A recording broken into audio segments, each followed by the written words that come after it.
নমস্কার বন্ধুরা, রুচির কিচেনে সবাইকে স্বাগত জানাই। আজকের রেসিপি আলু করলার ঝাল। এইভাবে একবার রান্না করে দেখুন, গরম ভাতের সঙ্গে দুর্দান্ত লাগে খেতে। যারা খেতে চায় না করলা, তারাও খাবে এই রেসিপিটা বানালে। চলুন রেসিপিটা দেখে নিয়ে যাক, আশা করি ভালো লাগবে। এখানে আমি 3টে করলা নিয়েছি, তবে করলার পরিমাণ আপনারা আপনাদের প্রয়োজন মতন নিয়ে নেবেন। আর এই রেসিপি আপনারা উচ্ছে দিয়েও একইভাবে রান্না করতে পারবেন। তো দেখুন, আমি করলাটাকে এইভাবে গোল গোল করে কেটে নিয়েছি। তার সঙ্গে একটা আলু নিয়েছি মিডিয়াম সাইজের, আলুটাকে ছোট ছোট করে এইভাবে কেটে নিলাম। এখন এই সবজিগুলোকে ভালো করে ধুয়ে নিতে হবে। এখানে আমি করলাটাকে ধুয়ে একটা প্লেটের মধ্যে নিয়েছি। আর এখন এখানে দেব লবণ, হাফ চামচের একটু কম লবণ দিয়েছি। আর দিয়েছি অল্প করে একটু হলুদের গুঁড়ো। এখন হাত দিয়ে ভালো করে মেখে নেব। তারপরে 10 মিনিটের জন্য এইভাবে রেখে দেব। এদিকে দেখুন, একটা কড়াই বসিয়ে দিয়েছি। কড়াইটাকে খুব ভালো করে গরম করে নিতে হবে। তারপরে এখানে দিতে হবে সর্ষের তেল। আমি রান্নাটা সর্ষের তেলে করেছি, তবে সাদা তেলেও করা যাবে। এখানে আমি 2 চামচ তেল দিয়েছি। তেলটাকে খুব ভালো করে গরম করে নিয়েছি। তারপরে এখানে দিয়েছি পেঁয়াজ। এখানে মিডিয়াম সাইজের একটা পেঁয়াজ এইভাবে পাতলা পাতলা করে ঝিরিঝিরি করে কেটে নিয়েছি। এখন এই পেঁয়াজটাকে লাল করে ভেজে নেব। তো দেখুন বন্ধুরা, এখানে পেঁয়াজ ভাজা হয়ে গিয়েছে। এইভাবে পেঁয়াজটাকে ভেজে নিতে হবে। এর থেকে বেশি আর লাল করবেন না, তাহলে ঠান্ডা হওয়ার পরে এটা আরও কিন্তু লাল হয়ে যাবে। এইভাবে আমি পেঁয়াজটাকে তুলে নেব।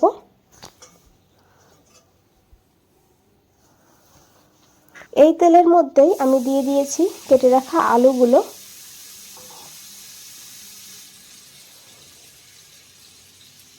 আর এর সঙ্গে একটু হলুদ দিয়েছি আর অল্প করে একটু লবণ। এখন আলুটাকে ভালো করে 2 মিনিট ভেজে নিতে হবে।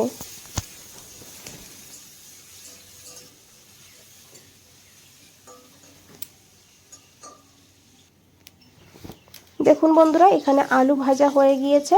এইভাবে আলুটাকে ভেজে নিতে হবে। আর এখন এই আলুটাকে তুলে নিতে হবে। এই তেলের মধ্যে আমি উচ্ছেটাকেও ভেজে নেব। তো এখানে দেখুন, হলুদ লবণ মাখিয়ে রাখার ফলে কতটা জল বেরিয়েছে। আর এখন হাত দিয়ে এইভাবে চেপে চেপে আমি জলটা কিছুটা বের করে নেব। যারা একদমই তেতো খেতে পারে না, তারা কিন্তু এই প্রসেসটা করবেন। যারা তেতো খেতে পারে, তাদের কিন্তু এইভাবে জলটা বের না করলেও হবে। উচ্ছেটাকে বা করলাটাকে সোজাসুজি কড়াইতে দিয়ে ভেজে নিতে হবে। তো দেখুন, আমি সব করলাগুলো এখানে দিয়ে দিয়েছি। এখন এগুলোকেও ভালো করে ভেজে নেব। করলা যদি ভালো করে ভাজা হয়, এর ফলেও কিন্তু অনেকটা তেতো কম লাগে। এখানে ভাজা হয়ে গিয়েছে, এখন এগুলোকে তুলে নিতে হবে। আর এই কড়াইতে আমি আরও 1 চামচ তেল দিয়েছি। তেলটাকে খুব ভালো করে গরম করে নিতে হবে। তারপর দিতে হবে একটা শুকনো লঙ্কা আর চেরা কাঁচা লঙ্কা, তবে ঝাল আপনারা আপনাদের প্রয়োজন মতন নিয়ে নেবেন এখানে। আর তারপরে দিয়েছি হাফ চামচ কালো জিরা। এখন এই ফোড়নটাকে ভালো করে একটু ভেজে নেব।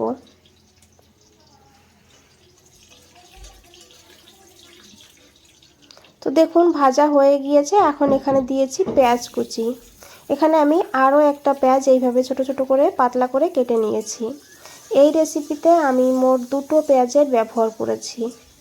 পেঁয়াজটাকে হালকা করে ভেজে নেব, পেঁয়াজের কাঁচা গন্ধ যেন না থাকে সেইভাবে।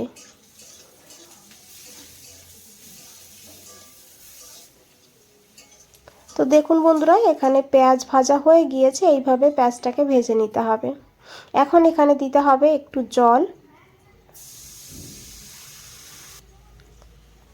যেহেতু এখানে কিছু গুঁড়ো মশলা দেব, সেই কারণে একটু জল দিয়েছি প্রথমেই হাফ চামচের একটু কম হলুদের গুঁড়ো, হাফ চামচ লঙ্কার গুঁড়ো আমি আগেই বলেছি ঝাল আপনারা আপনাদের প্রয়োজন মতন নেবেন।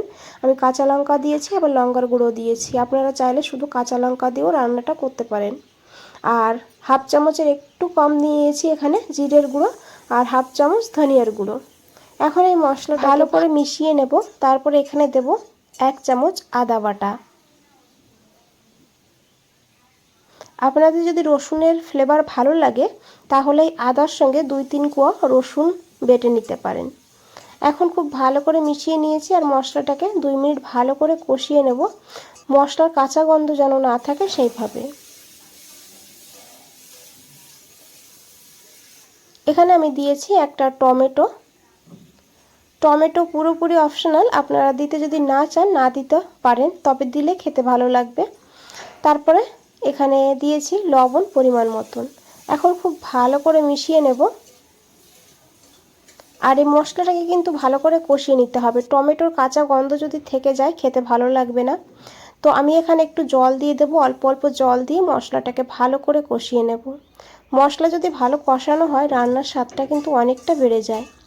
এখন ঢাকা দিয়ে রেখে দেব 2 মিনিটের জন্য। 2 মিনিট পর ঢাকনাটা খুলে নিয়েছি আর এখন খুব ভালো করে মিশিয়ে নেব। এখানে কিন্তু টমেটো একদমই নরম হয়ে গিয়েছে দেখুন, আর মশলার থেকে তেলও ছেড়ে দিয়েছে। এইভাবে মশলাটাকে ভালো করে কষিয়ে নিতে হবে। এখন এখানে দিয়ে দিতে হবে ভেজে রাখা করলা আর আলু। তারপরে খুব ভালো করে মশলার সঙ্গে কিছু সময় কষিয়ে নিতে হবে।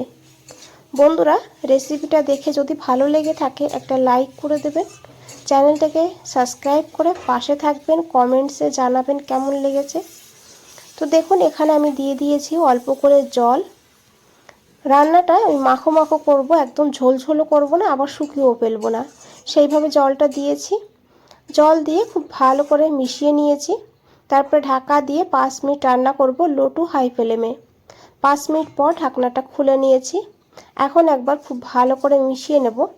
আর এখানে বন্ধুরা দেখুন আলু করলা খুব ভালোভাবে সিদ্ধ হয়ে গিয়েছে।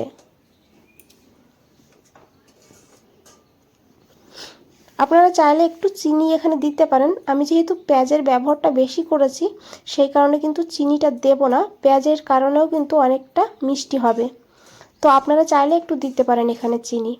দিয়েছি সেই ভেজে রাখা পেঁয়াজ আর একটু ধনেপাতা কুচি দিয়ে খুব ভালো করে মিশিয়ে একটা কাঁচা লঙ্কা দিয়েছি ফাটিয়ে, তারপর ঢাকা দিয়ে 2 মিনিট রেখে দিয়েছিলাম স্ট্যান্ডিং টাইমে। 2 মিনিট পর ফিরে এসেছি বন্ধুরা, দেখুন কতটা লোভনীয় লাগছে, খেতে কিন্তু দুর্দান্ত হয়। একবার হলেও এইভাবে বানিয়ে দেখুন, তারপরে কমেন্টসে জানান কেমন লেগেছে। বন্ধুরা আজ তাহলে এই পর্যন্তই, ফিরে আসছি নতুন কোনো রেসিপি নিয়ে। ভালো থাকবেন, সুস্থ থাকবেন, সবাইকে অনেক অনেক ধন্যবাদ এত সময় ধৈর্য ধরে রেসিপিটা দেখার জন্য।